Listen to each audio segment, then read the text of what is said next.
Ouais l'équipe, comme d'habitude, bagarre les frères. Aujourd'hui, je suis obligé de vous parler de ce monsieur-là. Un monsieur qui a traversé des continents pour casser des bouches les frères. Casser des bouches vite, vite, rapidement, facilement.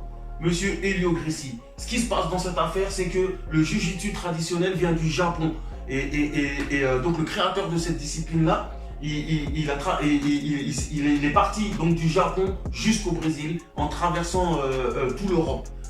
Et il a donc évolué dans sa discipline et montré qu'il était archi fort, que sa discipline était super puissante. Quand il est arrivé au Brésil, il a rencontré la famille Gracie. Et quand il s'est implanté, il a voulu faire ses bails de délire commerciaux, t'as capté, il voulait s'implanter au Brésil. Du coup, lui, Gracie, le grand-père de la famille Gracie, lui, il l'a aidé dans ses démarches. Il l'a aidé à s'implanter. Du coup, il lui a dit quoi? Il lui a dit, bah, pour ce que tu as fait pour moi, je vais t'apprendre un art martial qui peut détruire n'importe qui. N'importe qui. Et l'autre dit, oh, comment n'importe qui? N'importe qui. De 100 kilos, tu fais 60 kilos, tu vas le détruire avec ce que je peux t'apprendre.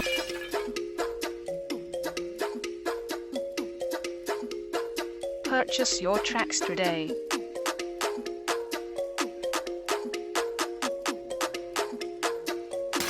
Donc, Gracie, lui, il a voulu apprendre. Il a appris, il a excellé pendant 4 ans. Il lui a enseigné cet art-là. 4 ans après, le japonais est reparti donc, dans son pays.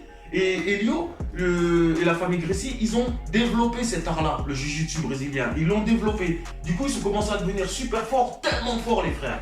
Helio Gracie, il a défié le plus fort, le plus puissant des Japonais.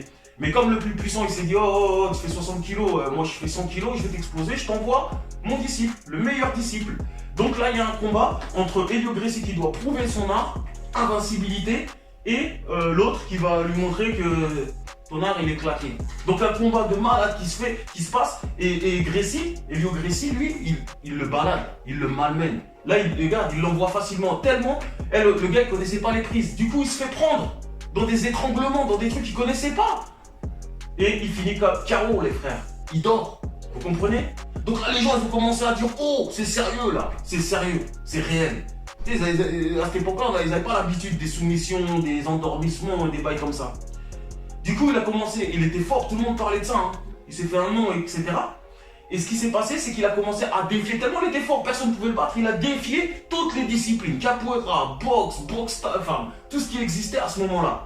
D'accord? Il les a tous affrontés, tous les meilleurs de chaque discipline, et il les a tous pliés, les frères. Il a plié tout le monde, son art, il était incroyable. Il était fait pour qu'un gabarit très petit et faible puisse dominer et vaincre un mec puissant, solide, bien plus costaud, etc. Donc là, ce qui se passe, c'est qu'il y a un de ses élèves à l'époque qui a ouvert sa salle, qui a défié son propre maître de l'époque. C'était son maître à l'époque. Il l'a défié. Le combat, il a duré 3h30, les frères. 3h30, ils ont lutté comme des malades. 70 kilos contre 100 kilos.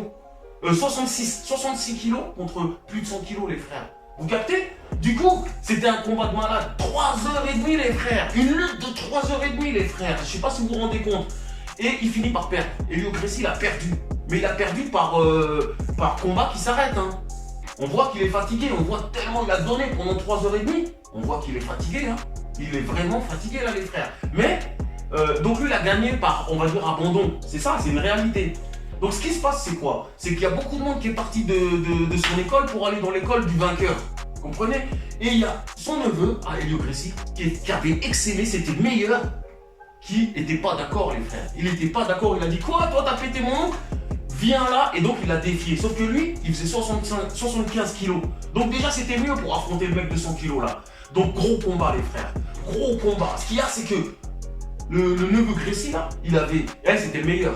Dans la famille là, c'était le meilleur, c'était le plus fort, 0 défaite, le mec il était imbattable. Donc du coup il s'est permis d'affronter ce gars là. Et regarde, il se fait jeter par les cordes tellement l'autre il est puissant. Mais il avait travaillé des techniques mon frère, il te le soulevait comme ça, il te le jetait en l'air comme ça, parce qu'il était archi puissant. Donc déterminé le petit là, déterminé, il avait 19 ans, hein. Il avait 19 ans à ce moment-là, contre 26 ans. Donc tu vois déjà quand même, il y a de l'expérience, il y a tout ça, et à l'époque là, ça avait une grande importance, l'âge, etc. Donc, ce qui se passe, match nul les frères, match nul. Le petit là, il a vengé, il a montré que c'est nous les plus roughs. Maintenant, le petit là, il a fait 0 défaite. Après, il a continué ce combat, vous pouvez chercher 0 défaite. Le mec, il a fait des combats, plein de combats, il a jamais perdu les frères. Jamais perdu, vous captez l'affaire. Une histoire incroyable, une belle vengeance. Le jiu-jitsu brésilien, un art qui est déclaré l'art suprême, les frères. L'art suprême. Donc c'est bien de savoir punch, d'envoyer, mais il faut savoir travailler le corps à corps. Archi efficace. Archi efficace, les frères.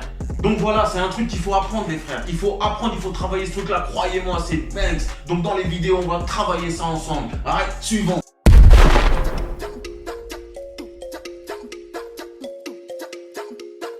Purchase your tracks today.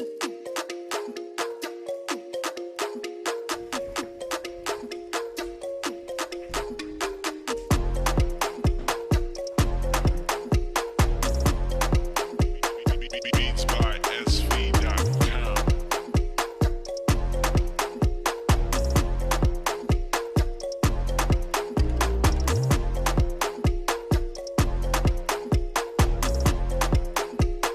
Purchase your tracks today.